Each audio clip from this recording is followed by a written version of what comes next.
Kisah Salahuddin Al-Ayyubi, sang pembebas Yerusalem yang penuh kemuliaan.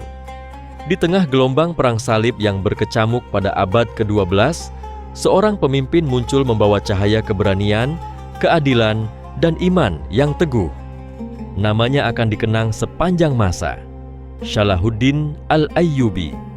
Namun, kisahnya bukan hanya tentang pedang dan pertempuran.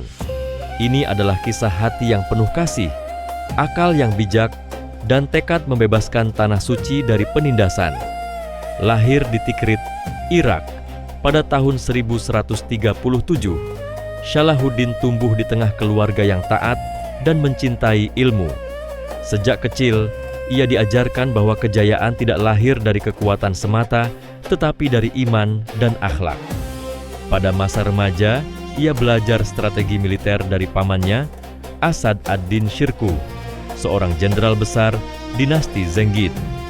Latihan demi latihan, ia ditempa menjadi prajurit yang cerdas sekaligus rendah hati. Salahuddin muda bukan hanya lihai berperang, ia juga mendalami ilmu agama, sejarah, dan politik, mempersiapkan diri untuk amanah besar yang kelak menantinya.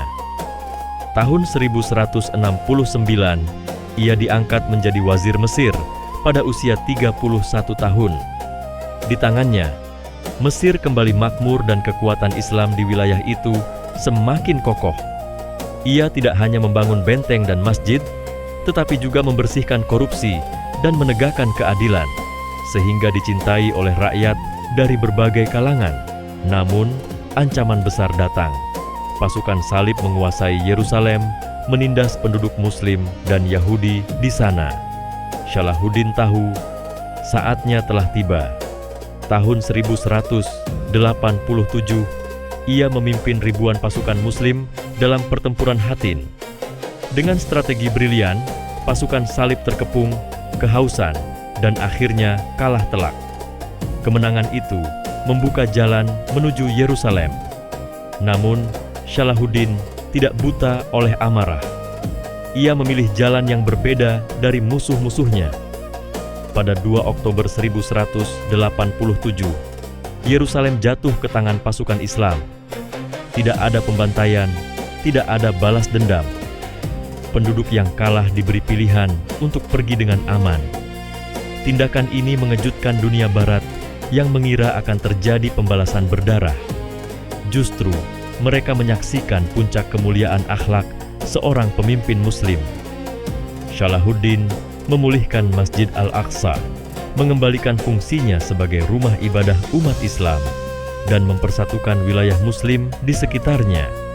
Ia juga memberikan kebebasan beribadah kepada semua agama di Yerusalem, menjadikannya kota yang damai setelah bertahun-tahun dilanda perang. Namun, perang salib belum berakhir. Richard the Lionheart, Raja Inggris, memimpin pasukan untuk merebut Yerusalem kembali. Pertempuran sengit terjadi selama bertahun-tahun. Namun, Salahuddin tetap berdiri teguh, memimpin pasukannya dengan penuh kesabaran. Akhirnya, kedua pemimpin mencapai kesepakatan damai.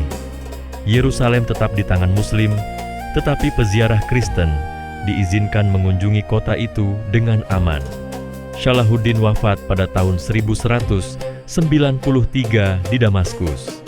Kepergiannya meninggalkan duka mendalam, tidak hanya bagi umat Islam, tetapi juga bagi musuh-musuhnya yang menghormatinya. Ia meninggal tanpa kekayaan berlimpah, meninggalkan teladan bahwa kejayaan seorang pemimpin diukur dari warisan akhlak dan jasanya. Kisah Salahuddin Al-Ayyubi adalah cermin bagi kita semua. Dari keberaniannya, kita belajar banyak hal berharga yang bisa kita jadikan pedoman dalam kehidupan sehari-hari. Di antaranya adalah, yang pertama adalah bahwa Salahuddin mengajarkan bahwa keadilan adalah tiang kekuasaan. Meski Yerusalem direbut setelah bertahun-tahun dikuasai musuh, ia tidak membalas dendam. Tidak ada pembantaian, tidak ada pemaksaan keyakinan. Yang kedua adalah bahwa kesabaran bukan berarti diam. Salahuddin menunggu saat yang tepat untuk menyerang, menguatkan pasukan, mempersatukan wilayah Muslim, dan membangun ekonomi. Yang ketiga adalah Salahuddin paham bahwa umat yang terpecah akan mudah dikalahkan. Ia menyingkirkan ego pribadi dan mengajak penguasa muslim lain untuk bersatu. Di dunia yang sering mengagungkan kekuatan fisik, Salahuddin menunjukkan bahwa akhlak mulia adalah kekuatan yang lebih abadi. Setiap langkah Salahuddin selalu kembali pada satu tujuan, kemaslahatan umat. Ia membangun masjid, madrasah, rumah sakit, dan benteng pertahanan. Salahuddin tidak meninggalkan istana megah atau harta berlimpah. Ia wafat hanya dengan beberapa dinar yang bahkan tak cukup untuk biaya pemakamannya. Berabad-abad kemudian, nama Salahuddin tetap disebut dengan rasa hormat, baik oleh umat Islam maupun bekas musuhnya. Kisah ini bukan sekadar cerita masa lalu, ia adalah seruan untuk bangkit, memperbaiki diri, memperjuangkan kebenaran, dan menegakkan keadilan. Jika kita tidak bisa memimpin pasukan seperti Salahuddin, setidaknya kita bisa memimpin hati untuk selalu jujur, adil, sabar, dan penuh kasih sayang. Mari jadikan kisah Salahuddin Al-Ayyubi sebagai inspirasi hidup. Tegakkan keadilan, persatuan, dan akhlak mulia. Karena di setiap zaman, dunia selalu membutuhkan sosok yang berjuang dengan hati bersih dan keberanian yang tulus.